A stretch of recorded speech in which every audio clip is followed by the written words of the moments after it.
Welcome to the Drachneck and Friends official podcast, where we peel back the curtain on puzzle games and the people who make them. I'm Syrenne, the producer at Drachneck and Friends, and I'm joined as always by Alan Hazelden, the head Drachneck at Drachneck and Friends. Hey. Today, we're joined by Furniture Mattress, who you may know from their work on Arranger, a role-puzzling adventure. How are y'all doing today? Doing well, thank you. Would you like to go around and introduce yourself with your name, pronouns, maybe some things that you've worked on, what you're doing? Sure. I guess since I spoke first, I'm David Hellman, he, him, artist, worked also on Braid, A Lesson is Learned, but the Damage is Irreversible, webcomic, Second Quest, graphic novel. That's me. Okay, should I continue? I'm Nico Recabarren. I'm from Argentina. And I'm the game designer plus programmer in Arranger. And I made other puzzle games like Ethereal in the past. And yeah, that's all I can remember of myself. Hello, I'm Nick Sutner. He, him. And let's see, before we made Arranger, on Arranger, I was the writer and producer and business guy, and we kind of all shared creative direction.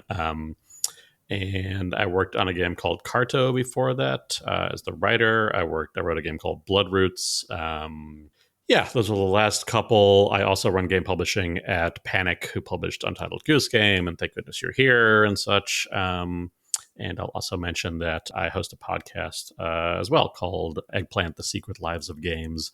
And we are in the midst of doing an entire year on all 50 of the games in UFO 50, which has been really fun. So, hello. Thanks, you all, for having us on. Of course. So, what got all of you into game development in the first place? Because everyone has their own weird story of how they fell into this. Yeah, I think it's a hard question. Or what's the fast version? Nico, you first.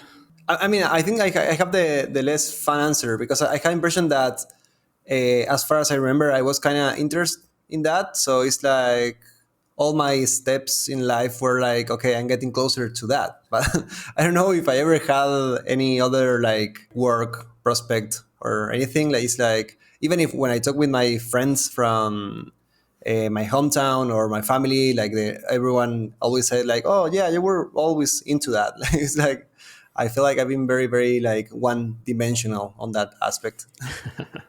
What made you want to get into games, Nico? Oh, I think playing games, right? Like I feel like I had such a, I don't know. Sometimes I feel like some of my first like connection with other people were through games. Like I remember having playing games with my dad and my brother on a very old PC, and yeah, I feel like that was like a kind of a very strong feeling to have, and maybe other kind of activities never actually got me there and the same level of intensity. So in a way, I feel like that was like my way of connecting with people. And then when time it was like, okay, I enjoy playing games, but what if this game was like just a little bit different? And I was like always like fantasizing about that. And I feel like eventually when I found out how to make some stuff, I started to see like a nice future if I follow that thread. Nice. David, after you. Oh, okay. I can relate to that. I mean, I wouldn't say I was as exclusively focused on games as you were, Nico, but they were always there for me. And I think, and I always loved doing artwork and creative things, and making things happen on a screen was really rewarding somehow. Like it felt like it was being published already or something. I don't know why that was more exciting to me than like drawing on paper, which I did as well, but there was just something special about getting a thing on the screen. And yeah, I think also because games were just taking form as we were growing up. I can relate to what you said about having a critical eye to it as well and thinking, this is great, but how would I make it different?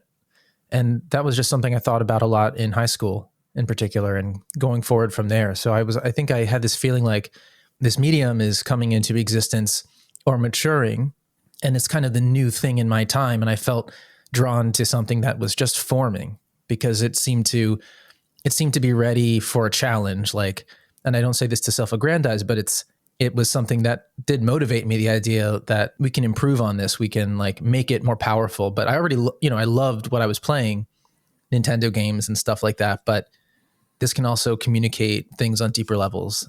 That was kind of the assertion I made even to my friend group at the time, and sometimes be met with ridicule and derision. They're like, oh, games are already good enough. Like, there's no getting better than this. Right. Yeah. I think it's easy to sound a little pretentious when you start talking about the Plato's parable of the cave in reference to Zelda: Link to the Past and how the dark world reflects the truth of the light world and this and that. So I was also going to mention, I just remembered that in high school, our English teacher had us do that exercise where, as like a freshman, you write a letter to your like graduating senior year self. And then she hung on to the letters for 4 years and then gave them to us, which was pretty cool to begin with. And I still had that letter somewhere. And in that letter, it's like, basically says like, oh, I hope you're off to do like game development. Yeah.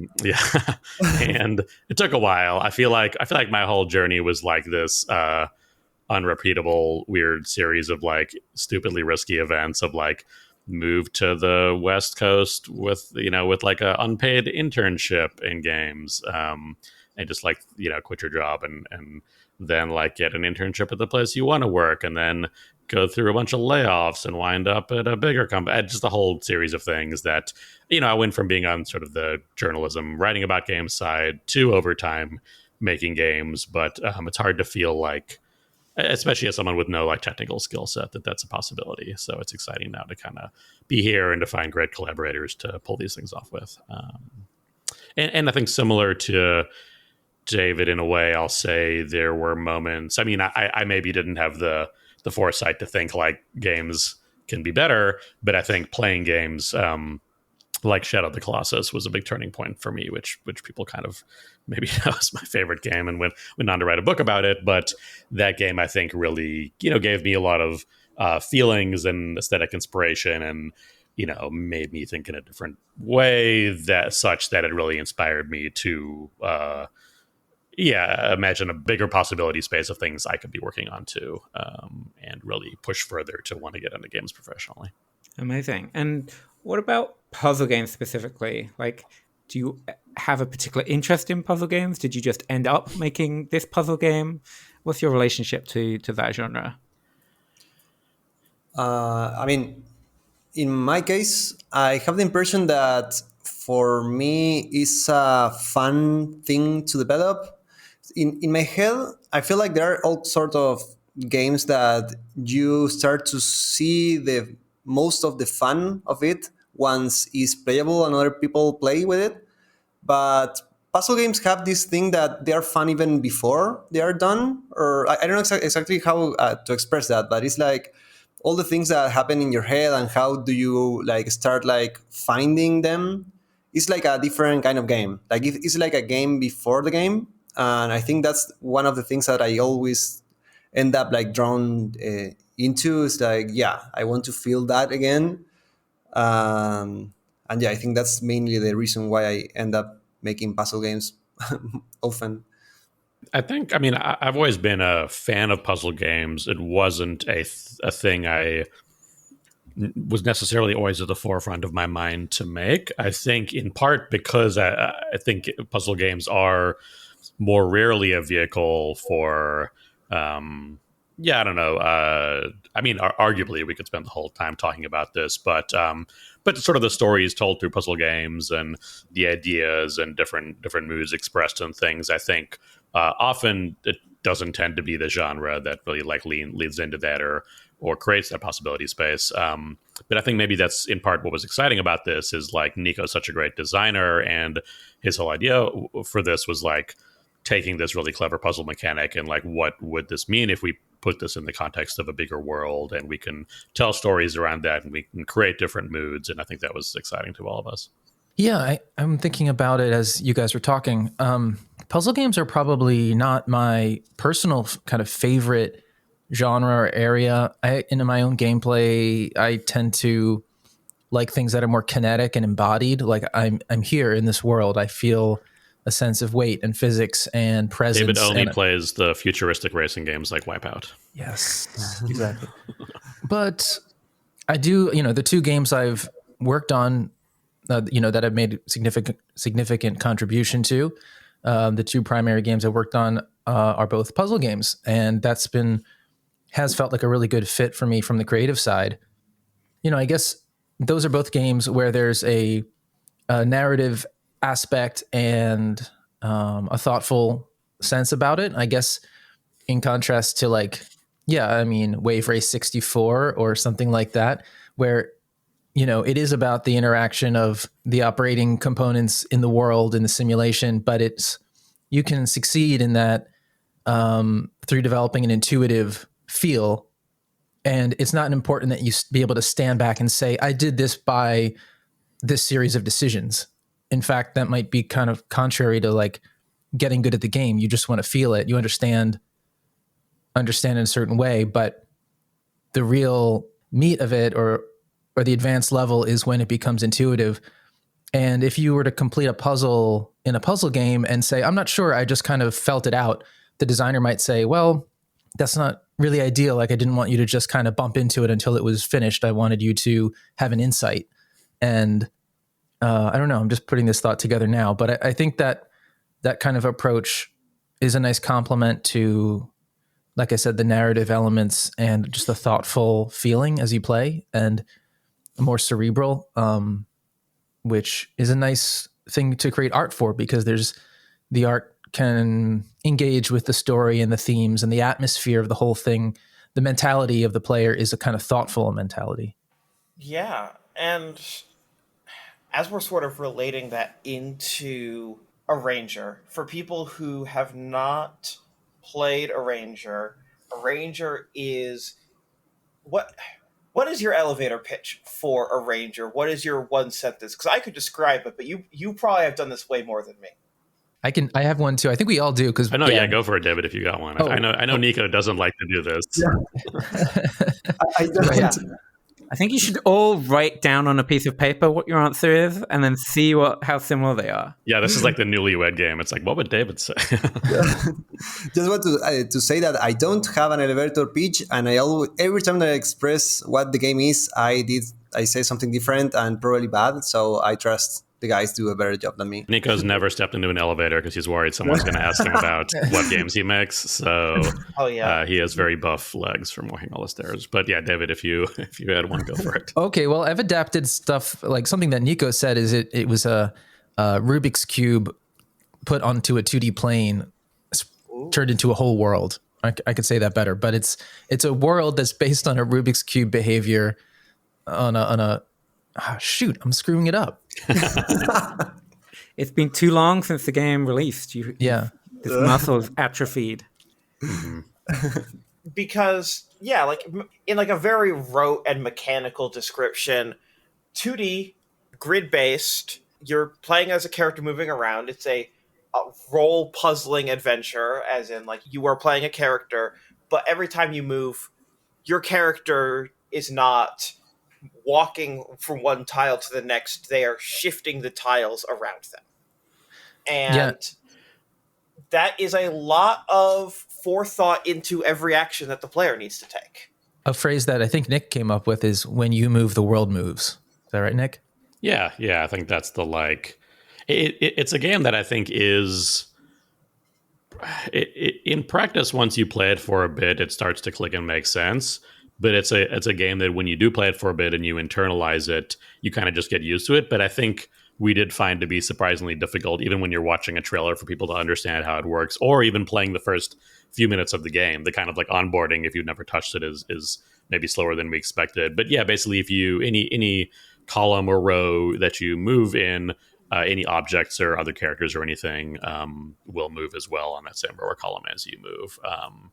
But yeah, basically creating sort of a dynamic world that feels a little chaotic as you move around, and puts, allows us a space to create puzzles for you to move through as you move around on this big interconnected grid that spans the entire world, in kind of a Zelda style world in some ways, and a place that we can. It covers everything. It spans combat and storytelling, and exploration.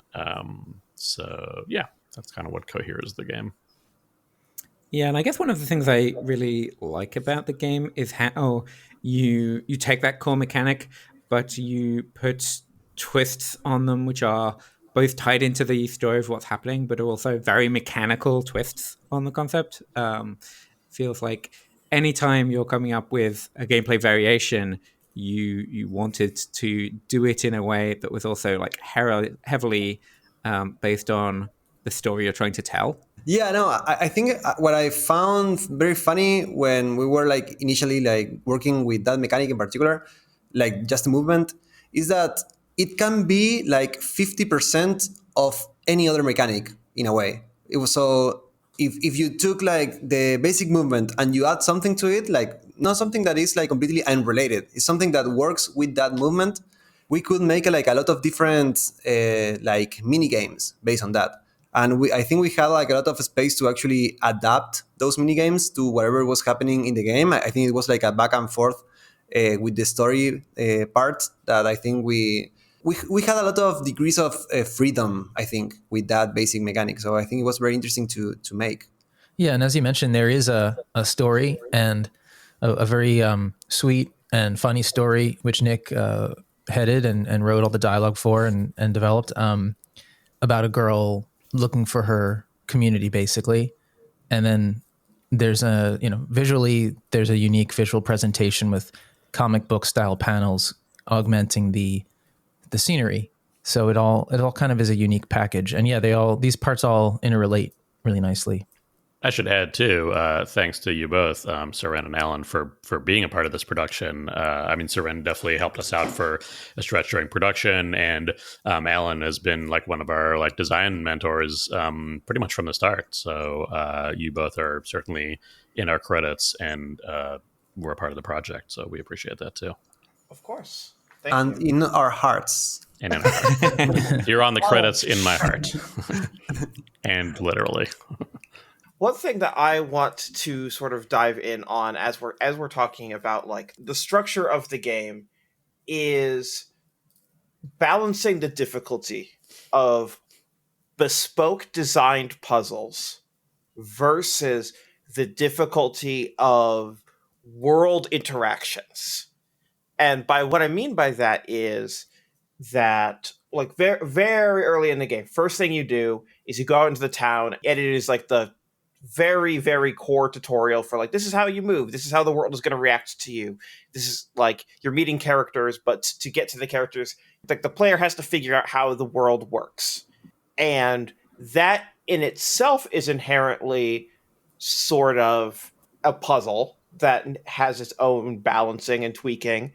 And then when you get through that and you start doing sort of dungeons, you get much more bespoke, maybe what someone would traditionally call a puzzle game, of like, here is a specific room with like, you enter, there's an exit, the goal is to get to the exit.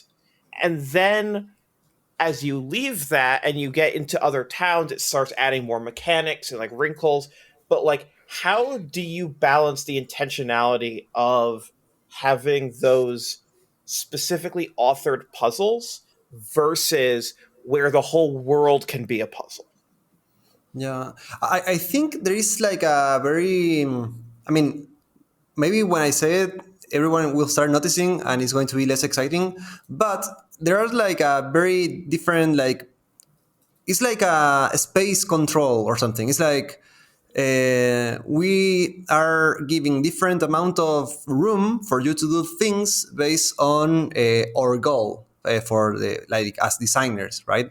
So, for instance, when you go to a specific puzzle, you're going to see that you have less possibility space because you have to do this thing specifically related to that mechanic. And when you go to an open area, it's most likely that you don't have to do any of those specific things. It's more like a traversal thing that you just have to move to one place to another or talk with a certain character and stuff like that. And even in bigger areas, there are different ways that we found to constrain those spaces. Like, for instance, if you are in the second town that has like a big body of water there, we have puzzles in the overworld, but they are surrounded by water. So there is no way that you can get like you can't mess those up because of that. And I think we made different kind of tweaks to in that sense to keep those like spaces like control in a way. Yeah, and I think the term I'd use is like looseness of puzzles. I think there definitely still are puzzles in the overworld, but they're not puzzles that have like a predefined, like, oh, this is the only precise set of moves that will get you through this. It's very loose and like, oh, you kind of need to do something in this shape, but like it doesn't really matter what. Whereas the puzzles in the dungeons are often, like, the term I'd use is like tightly constrained and like yeah, like the space is much tighter, and the options are much more like, oh well, you kind of have to do something like this or you just won't do it at all. Yeah, that's totally true. And I think that's also maybe wanting to capture some of the feeling of exploration in those kind of spaces between, and think more about like just a very simple degree of player expression and how you move through the world and which spaces you want to explore and how deeply. And we have some optional puzzles there too. So I think wanting to give that feeling of exploring a space, which I think does require some more of that looseness and how many puzzles we put in your way and how prescriptive we are about the solutions. So still wanting to, express the game mechanics as you move around always. So it has this nice kind of cohesive feeling and you are always on the grid. And that's just the character Gemma's way of like seeing the world. But in those spaces, be able to be a little more playful and a little more exploratory. Yeah, no, that all makes sense. That's awesome. So I'm curious, like, I saw this game in a lot of different versions over the time you were working on it, and I was always kind of worried, like, on about the structure of, like, oh, there's this linear story, and that means there needs to be, like, a linear sequence of puzzles, and in a game where there's a lot of linear puzzles, it kind of only requires one bottleneck where something is slightly harder than you think it is for that to mean that people bounce off the rest of the game. And I know you were thinking about that a lot during development. I'm curious, like, yeah, how you rearrange the game, how you're thinking about that puzzle, that problem, how much you were playtesting, and how you're responding to playtesting to address that. I don't feel like we had like a very very thoughtful process to address that. Like I feel like we tried our best to prevent it, but we were aware of the issue, and we tried to test the game with as many people as we could. There are more like there are areas that were tested more than other areas, but I think the stuff that we were like learning early on really helped to avoid those same kind of challenges in later areas. So it was like a constant like all pieces of feedback were like useful not only for the actual spots that they were given for, but also for future spots. But yeah, I think it was try and error until we were like as happy as we could, given also like our timeline and stuff. So yeah, I think like I don't have like I don't know if the guys like receive a more like a thoughtful process, but I think my honest answer is that I don't feel like I were in control of any of that. I think also a little bit by nature of kind of what you were talking about earlier, Alan, of we do lots of little twists on the main mechanic, but I think we intentionally never go too deep on any of them. Like we've talked about this before, but we're trying to create something that has enough forward momentum and that you really don't get too bogged down in trying to sort of deeply understand one mechanic or utilize it in a complex way. And some people didn't like that about the game, or some reviewers, and it's kind of funny because for us it was like super intentional, and some people are like, oh, they never really took full advantage of this one mechanic, and we were like, yeah, that you're meant to sort of just get a taste and enjoy it and move on. But I think that nature also meant that we avoided getting into sort of overly complex situations where you're having to think about like, here's 5 of the puzzle mechanics you learned, and now you need to all execute them in one big complicated space. So I think just by nature of the sort of design pacing and difficulty, we managed to. I think that some of the harder puzzles in the game are some of the ones that have the fewest elements on screen. Like, oh, there's only one enemy and one sword, and like, how can you possibly like catch them when they can jump away from you? And so I think like creating spaces that aren't overwhelming, but the player, I think, hopefully feels empowered enough that they have all the knowledge to solve it. They just need to, think creatively. But yeah, like Nico said, it was certainly trial and error. And doing some friends and family play testing as much as we could, and we did have some. Of course, we had like QA and everything toward the end, but yeah, I think there was never too intentional of a process with that. I don't know, David, do you have thoughts on kind of that difficulty and such? I guess from the art side, the presentation format we settled on was one that really gives primacy to the puzzle grid and tries to really keep the focus there. And even later in the process, some of the adjustments I was making was to ensure the grid was really legible and bright and stood out from the rest of the environment.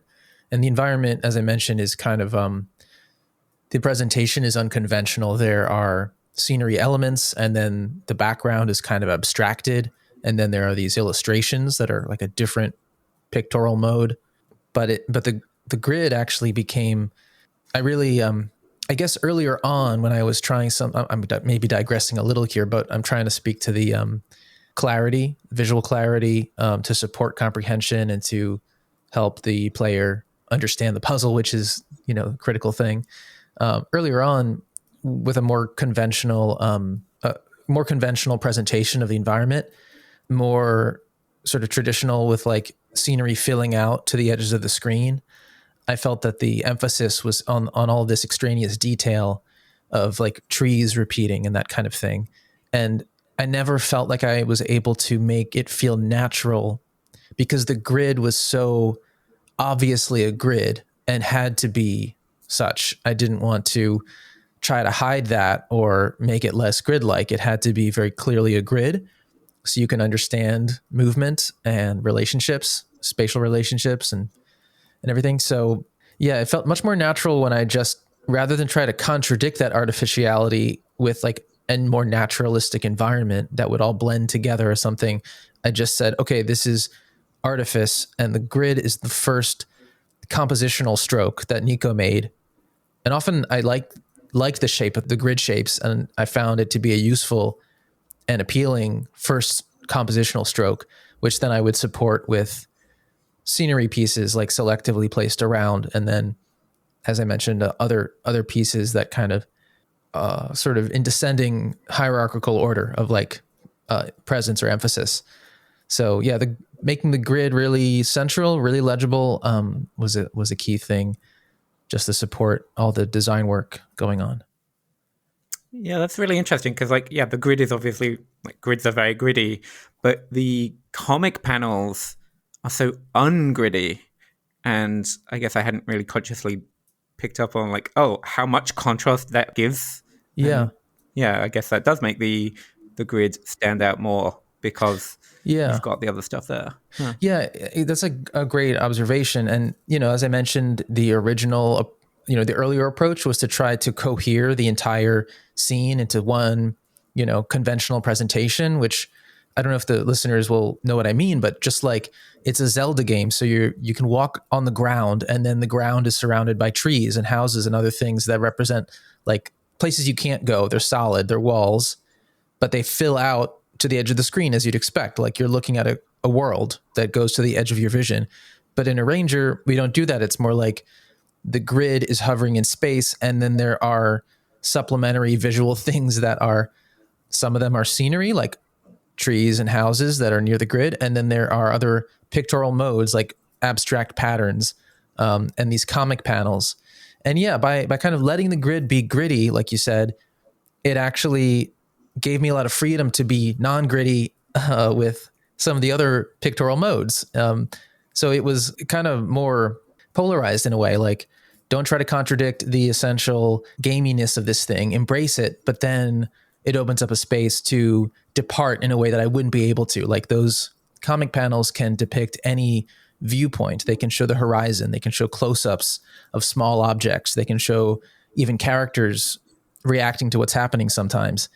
And that wouldn't be possible if the presentation was just trying to present a consistent, kind of rational portrayal of the environment. The grid has to be consistent and rational. The art can be atmospheric and evocative and kind of depart from that. This is also making me think and realize how much of this project was about kind of creating sets of constraints for each other in a way that I think was like really healthy. And it took us too long to do overall, like deep in the project where we still like, what are the constraints we're working from? But I think that actually, kind of made it work where we kind of had to work back from some things like the high level story beats and how we were going to express those, and how can we express something more, personal on the grid, or actually maybe if we, David came up with this idea for these great comic panels, and so that can be more expressive, and so that's like a storytelling opportunity. Or if Nico has like an infinite possibility space of designing puzzles, like what constraints do we have there? Well, we need to, it needs to serve certain characters in the game and their movement and what we can show. So I think a lot of that was about once we knew sort of the feel of the thing and the scope of the thing, and what different things we had in our tool belt to express it, I think that helped narrow things down and give us enough forward direction to actually then just execute on it, to make it and finish it and ship it. Yeah, that's just making anything, but but I'm just reflecting on sort of us doing that as well.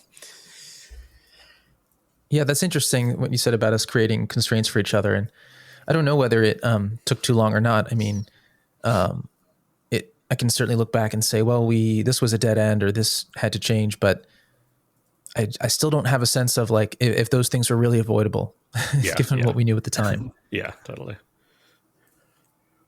I'm kind of curious about your workflows, because something I was thinking about as you were describing like the art constraints, like starting with the grid and then working off that, is like how often did you have to redo a level to like tweak the difficulty of it, and like how much did that mean like, oh, now this art has to be completely redone, versus how much could you just redo the grid independent of the rest of the art? I think I don't know exactly when this happened, but we found like a very nice way to work with David on that sense. Like, I don't know, this may be a bit more like a specific for Unity users, but the thing is that we had like one scene, it's like one level that had all like the logic elements, like all the grid, all the characters, all the things that you have to do that trigger something else and stuff like that. And every time that you enter a room, we loaded a specific, like we added to that logic scene, we added like a scenery scene. So David was always able to work on the interior of every area. On the scenery of every area, independently of whatever I was doing on that like scenery scene. And we just had to be like very clean and like coordinated when we were building what we call like the grid elements, the stuff that goes actually on the grid. But the rest of the time was actually like we were like we weren't stepping on our toes too much. The only thing is that we try to do our best to iterate on the puzzles as much as we could before he actually went into the scenery like creation, because otherwise he will need to change the scenery again, which thankful to this process, it wasn't that bad, but it was more work. So we will try to avoid that as much as we can. And yeah, I think that the rest of the like changing the layouts of levels and stuff and those kind of things weren't very difficult. Like every tile was easily placed and removed or wherever. So I think the workflow maybe from half of the projects. I don't know exactly how it was at the beginning. I can't remember, but I think we got to a point where that part of the workflow was kind of nice to do. Yeah, I agree. I mean, yeah, like you said, Nico, in general, your designs would be finished before I would come in and do the scenery. When the designs changed and the art had to be rearranged, it was actually no big deal. That doesn't take up a big part of my brain when I think about what happened. Like I feel like there may have been, what I'm trying to say is maybe there were more instances of that than I remember. And I don't remember them because it was always no big deal. And that's because the art style had few pieces. Like the overall scene composition didn't even have that many individual objects to move to match an updated layout because of this collage style, in contrast to earlier in the project when it was more of this like rational, like filling out to the edge of the screen depiction of the world. And I was placing a lot of trees and bushes and fences and objects individually. Then a layout change means moving 25, 30 objects or something. In the style we arrived at, it was like a few things very quick. So a big part of when I was developing this collage style with the comic panels and everything, one of the big reasons, the big push was to make it all faster, because that actually came together fairly late, like 2 years and a year and a half into the project or something. And we'd spent all this time with other approaches, and it wasn't, this is a whole other story, but the art took some twists and turns before that collage style came about. So yeah, it had to be efficient to implement, to like cover all of the different locations we had. And yeah, to enable some flexibility when the designs change. And you said that change happened a year and a half or 2 years in. How long was the project overall? Sort of in active production for about 3 years. It was 2020, so about 4 years total. March 2020 was when he kind of first started talking about it. Of course, horrible timing in some ways. And we spent about a year kind of working on a demo and coming up with sort of ideas for the bigger game and pitching it and getting funding. And we had that funding kind of by like mid 2021, and then spent about 3 years sort of in more full active production, and then shipped it in July this year. This year being 2024 as of when we're recording, because this podcast will release in 2025. Okay, yes. True. As you're talking about those early stages of sort of concepting and pitching and getting funding, I'm curious, just from a sort of biz dev side, how did you pitch and market this game as more than just a Zelda game, but also more than just a sliding tile puzzle? Like, how did you sort of manage to get people to understand where the two met in the middle? How did you do that, Nick? Please, can you explain? Yeah, I think we spelled it out like kind of overtly in our pitch deck, in terms of we showed some gifs of how the mechanic works, and then we talked about putting it in the context of a bigger adventure. And David had like drawn some nice maps of a potential kind of overworld, and we reference games, things like A Short Hike that we wanted to think about in terms of like scope and breezy vibes, and things like Chicory and Wandersong and Crypt of the Necrodancer, I think with some obvious similarities, just like, functionally. So I think it was really about like, here's exactly what the game is. It's like a clever puzzle mechanic, but it's wrapped in a bigger world, and we are the ones to execute this for a few different reasons. And talked about our team, talked about the other partners we had on board. I think because of my background in biz dev, like I've seen as many pitches as anyone probably. Not that made it any easier to make our own, but I think at least I knew sort of the ground we had to cover. We also made a little overview video that David narrated that I thought was a nice accompaniment of like, look, here's our whole situation. Here's what we're trying to make. Kind of, are you into it or not? Because we were pretty specific about the vision we were pitching, I think. And yeah, I think when we were about to start on that journey, we talked to a few potential partners, but Astra, who now are sort of a full publisher as Astra Fund, who everyone here has worked with in some fashion. They were pretty much looking for this type of like thinky game, and they happened to be sort of like just starting up as a fund while we were starting to pitch, and it felt like a really great match. And our pitch deck kind of like read a little bit like their website and what they were looking for, and it just turned out to be a really good fit. So we ended up being like the first project that they signed, and we're really glad to find a partner who really got it from early on. But yeah, good question. Yeah, and Nick, you did a great job leading all of that. And I think what we had to pitch with, as far as all those materials, the deck and the video, which I narrated, but I think you led all that stuff. It was just a very clear story. I mean, it seems very common sense to look at it, but I think that's not so easy to pull off. Thank you. Yeah. I think we. I guess I do find when I see a lot of other pitches, it feels a little more flexible in a sense, like, oh, we could make this version of the game, or for this budget we could make this version of the game, and here's different scopes we could target. And I think, to me, I'd always rather, if someone's pitching to me, I'd rather just have sort of a more binary decision. It's like, look, here's the game you really want to make. Am I into it? Yes or no? So I think we really tried to make our pitch kind of clean in that sense, and also relatively bulletproof. We're like, look, we have Pop Agenda on board to help us with PR and marketing and release management. We have Astra funding the game. We have some support from console platforms. We have our QA partner lined up. I think we sort of, painted this picture that hopefully was like, look, if you're into the game, here's the thing we're going to make. There's always, things can always go off the rails, of course, or take longer than we think, or cost more than we think, which thankfully I think we weren't, that late or that much more expensive. But no, you are definitely not an offender on that at all. Thanks.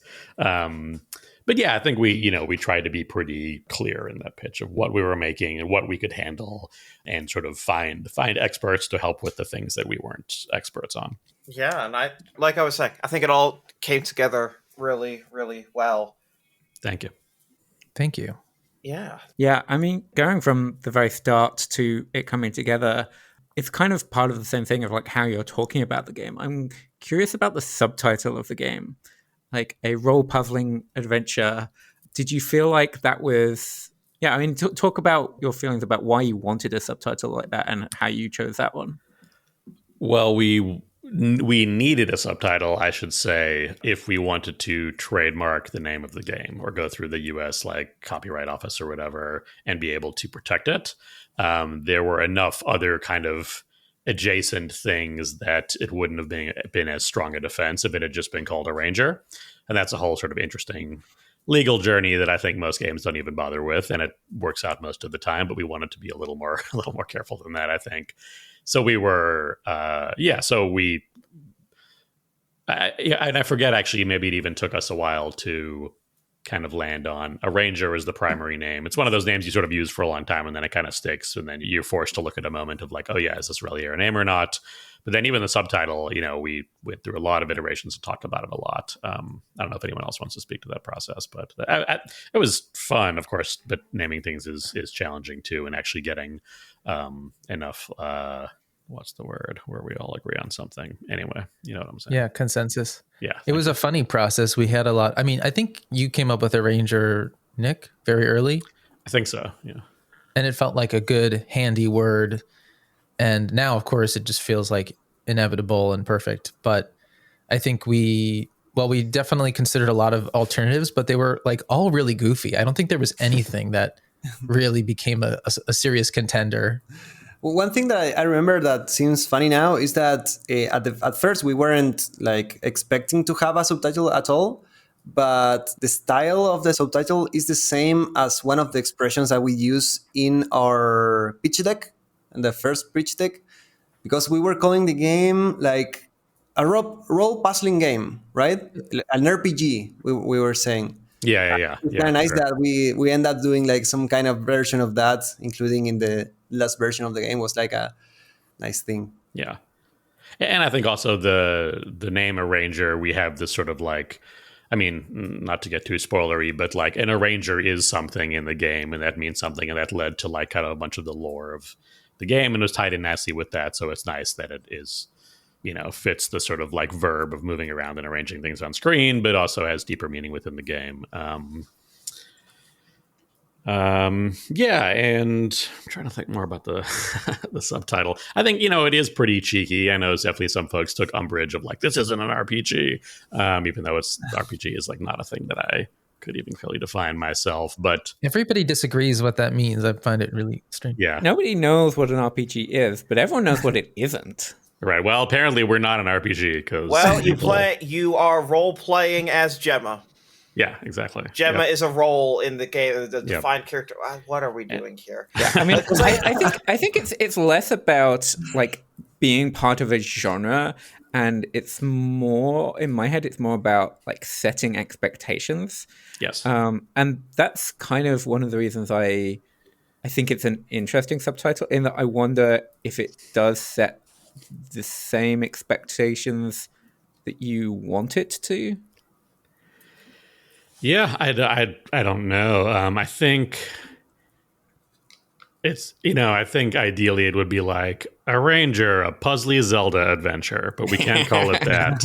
But I think the things that we want out of like a feeling of Zelda exploration, like, I guess, is Zelda an RPG? That's probably another whole different podcast. But I think it's a generic action adventure. Yeah. Which is the same genre as like Uncharted and like 30,000 other things. And you're like, that's another meaningless term. Yeah. So we wanted that. I mean, I think there's enough RPG vibes of like on an adventure, you're in towns talking to people, you're going on quests. It's lightly fantasy themed. I think those are the things aesthetically we wanted to communicate. And I think even thinking back to kind of our pitch deck too, and actually this is true in some of our like marketing. Also, having that as a baseline, we can say what we aren't, kind of to your point, where like actually, while it's an RPG in theory, we don't have an inventory of items. Everything that exists in the world is in the world as a physical presence. You can interact with it. It exists on the grid. It all, is dynamic. Or there's no like XP to build up your character. It's more like a knowledge thing. So I think also setting that expectation allows us to like subvert it a little bit. Again, hopefully in a cheeky way, and they're not like angry that they thought they bought an RPG. But yeah, to me it's kind of funny. Like I never really give a lot of thought to it. Like I had the impression that it's too, from my point of view, it's too obviously like a puzzle take, like a puzzle game take on an RPG, like a classic RPG, because you have like characters, you have like a quest log, you have items that you can get when stuff happen and missions and whatever. Like I feel like it's obviously not an RPG in the traditional sense, but it's clearly like a representation of that inside of this like puzzle world. So every time that I read something that complains about it, it's like, to me, feels so constrained, so like limited to that concept that feels like kind of funny. But I guess I can see that people won't take this one as an RPG, but I don't think that was the point in the first place. So it's kind of funny.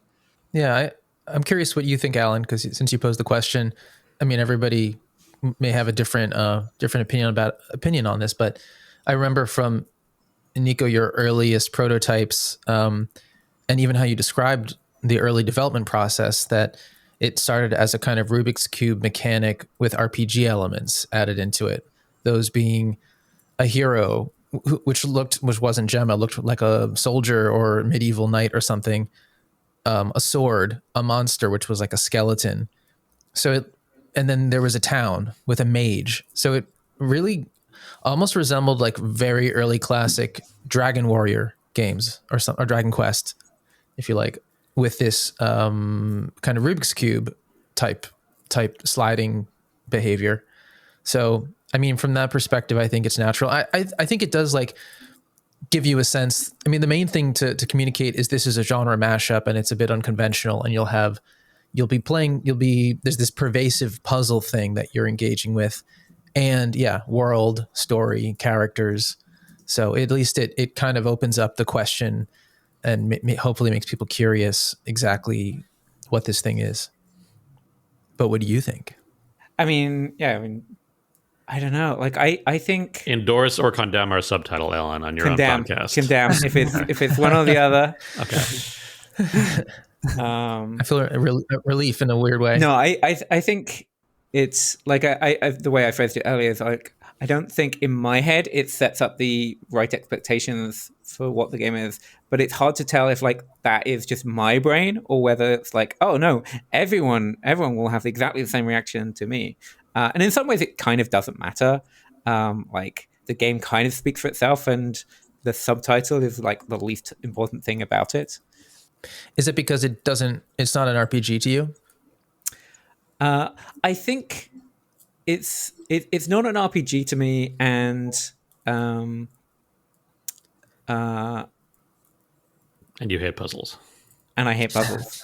I think it's not an RPG, and talking about it as an RPG doesn't foreground the interesting stuff that your game is doing. Maybe it's that.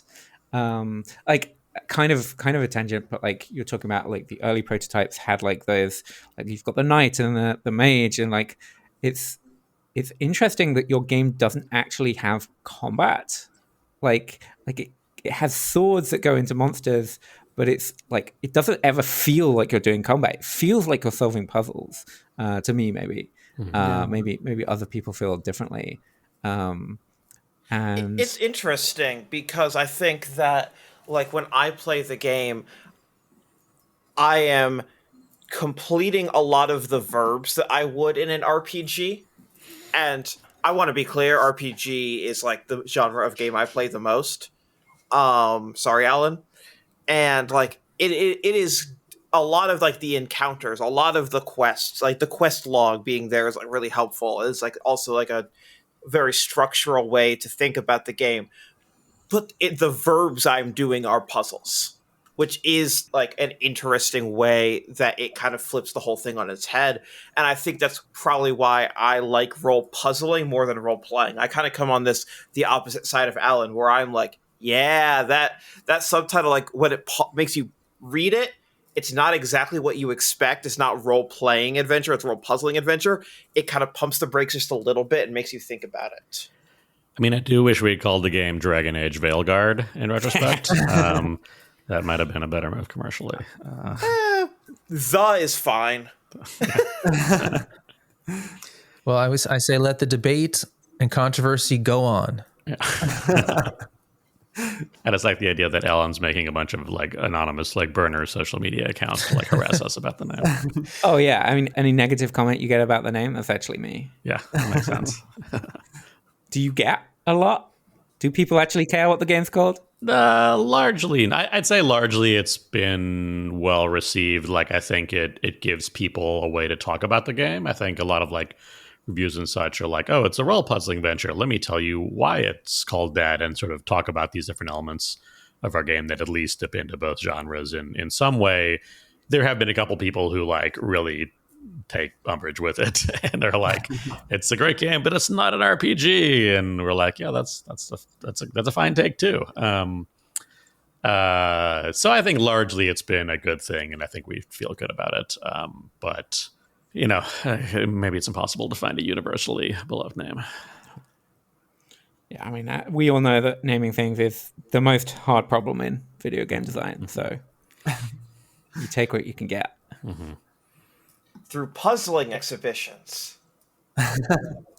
All right, here's a quick... we'll wrap up soon, but here's a question that I've actually been... This is a question not for the audience, so I'm sorry, audience. This is the most selfish question I've asked on this podcast today.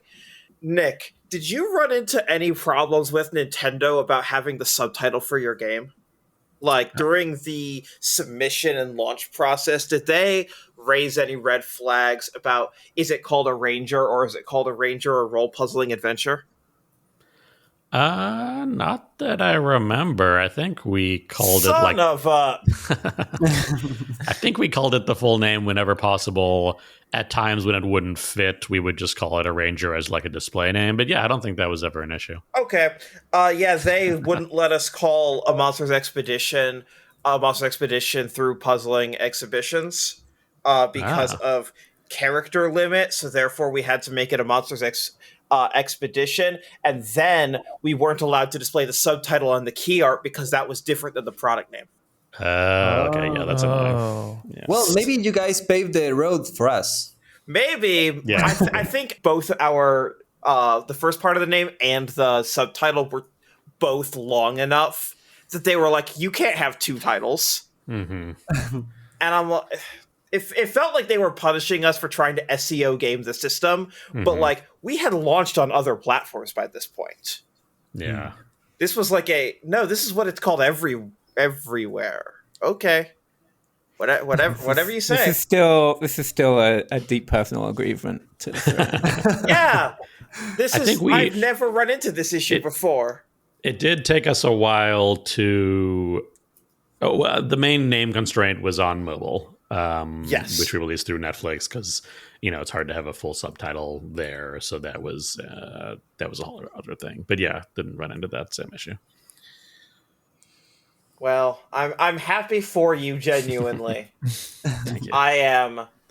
Just one of those pains you always carry. Yeah. I'm sorry for the trauma. Look, I've been in this space long enough that there are like 10 hyper-specific wounds that I have. Yeah. Most of them not for public record. Yeah. Before we go, do you have any questions for us, Alan or I, just in the context of people who worked on a Ranger or in the context of Draknek and Friends? I was thinking that, I always want to ask this to any person that works on puzzle games, and I think it's a very recurrent question. But I know that, I don't know exactly who is involved in that, but I'm assuming that both of you are, with all of those programs and funding to puzzle developers and stuff like that. So I feel like you're actively working on supporting those kind of games. But I usually have this feeling that puzzle games as a concept are like something that is starting to get a bit scary as a game game developer. Like, feels like they're usually not the games that sell the most, or the games that have the most visibility and stuff like that, with a lot of exceptions, of course. But I know, what are your feelings about that? Like, how do you feel in the prospect of in the future about that? I mean, the thing that I sort of go to is that, and this is also kind of like, this is like the ground level reason for why Draknek does a lot of things like the Cerebral Puzzle Showcase and the New Voices Puzzle Grant, is that this is a space where the average game performs worse than the average indie game, but you can still have a breakout. But I think a lot of that comes down to, I think this is getting better over time, but especially a few years ago, the problem of sort of intergenre player retention, of a player plays Portal, they play Baba Is You, they play, I don't know, like the Talos Principle. They have a great time with all of those games. They don't think to themselves, I like puzzle games. They think to themselves, those were some good video games I played. I see. How do you tie in and give that kind of positive intergenre link and association in people's heads? And so some of this is like Cerebral Puzzle Showcase. Like, can we get big games and small games in the same showcase to really emphasize that, no, if you like Outer Wilds, oh boy, do I have 5 other games that I think you're going to love that just didn't blow up, that just didn't have that marketing push, right place, right time, right level of platform deal, right?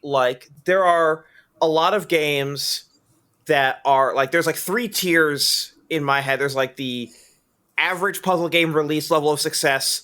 There's the like smash hit within the puzzle scene, and it kind of bleeds out a little bit, and then there is this actually broke out into public discourse and conversation, and is like showing up on year-end lists. And how can we raise the floor for all three of those? Alan, I'm sure you also have a lot to say. Yeah, I mean, it's definitely true that there's way more people who play puzzle games and enjoy them than who self-identify as puzzle game fans. And like the people who identify as puzzle game fans are like a little group of sickos, and the games that they love are like not mainstream. Like they're way too hard and they have terrible graphics. Like largely, I'm generalizing, but like that kind of puts other people off from identifying as puzzle game fans as well. I think it's like, oh, like, well, I didn't like this thing that was incredibly hard and ugly as sin, so I guess I don't like puzzle games. And like, well, no, you didn't like that puzzle game. And I guess the other thing I think is that the puzzle games that break out and actually have mainstream success, I think there's kind of two ways you can get there. One is to have a really good gameplay hook. Like I think Patrick's Powerbox breaks out due to that. Baba's You breaks out due to that. And the other way you get a lot of people playing a puzzle game is by tricking them into it. Like Obra Dinn like is very striking visually. It's got such cool vibes. So I think people pick up something like that just to see what it is, and then they're like, oh, this is a puzzle game, or like they don't even think, oh, this is a puzzle game. They're like, oh, this is cool. And actually, I think that's maybe one of the reasons I think that your subtitle is interesting, because I think it's another way of tricking people into trying it. And like I say that very positively. Like I fully support this. Like if you got to trick people, then yeah, by God, let's trick them. And so yeah, I think Monsters Expedition tricks people into playing it just by being cute and approachable and appealing and has lovely vibes, and then they're playing it like, like I think the mainstream audience is not coming to that game for the great puzzles, even though there are great puzzles. They're coming for the vibes, and then the puzzles are just there as the really good thing about it. It's also interesting as a genre because I think it's, on the one hand, it's also kind of by far the biggest genre when you include like people playing Wordle and crossword and all this other stuff. Like it's, but those are people who may not identify as like gamers, never mind puzzle gamers. And then I think there's sort of this other side of the coin as well, where in some ways I think it does create problems for y'all and for us in a bunch of ways, but I think it's interesting to think about that. I think when people play Talos Principle 2, in some ways I think it's good that they're not identifying it as a puzzle game and it's just another game. Kind of like, indies being broken out as their own category of game versus just games. Because I think there's also people who, if they hear it's a puzzle game, they'll rule it out. So I think in some ways kind of obfuscating that a little bit. And to your point, Alan, like we definitely do, there's like a little bit of a trick in our game, even if we hinted it in the subtitle of like, oh, it's an adventure game, but also it's secretly a puzzle game. So I don't know. It's a particularly interesting genre for that reason. And I think in just how big it is at a very casual level for people who wouldn't self-identify that way. We should all make action games like one of the more popular ones of all time, Tetris. Yeah.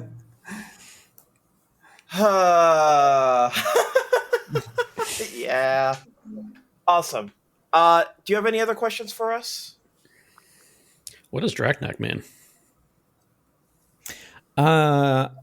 It is just a unique username I had to come up when I was like 13. Mm-hmm. I was signing up for Diablo 2.